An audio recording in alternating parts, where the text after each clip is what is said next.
বেসরকারি বিশ্ববিদ্যালয় শাখা ছাত্রদলের সক্রিয় কর্মী ও প্রাইম এশিয়া বিশ্ববিদ্যালয়ের 223 ব্যাচের টেক্সটাইল বিভাগের শিক্ষার্থী জাহিদুল ইসলাম পারভেজকে সন্ত্রাসীরা ছুরিকাঘাত করে নির্মমভাবে হত্যা করেছে।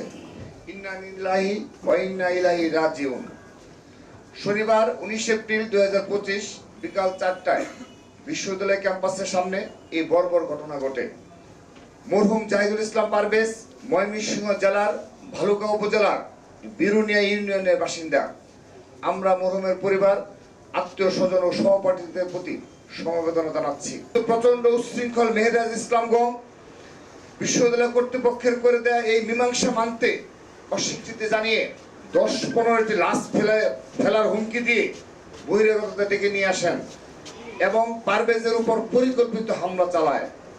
এই হামলায় মেহেরাজ ইসলামের সাথে থাকা বৈষম্য বিরোধী ছাত্র আন্দোলনের বনানী থানা কমিটির যুগ্ম আহ্বায়ক শোভান নিয়াজ তুষার ও যুগ্ম সদস্য সচিব হৃদয় মিয়াজি নেতৃত্বে বনানী এলাকার বেশ কিছু উচ্ছৃঙ্খল সন্ত্রাসী জড়িত ছিল।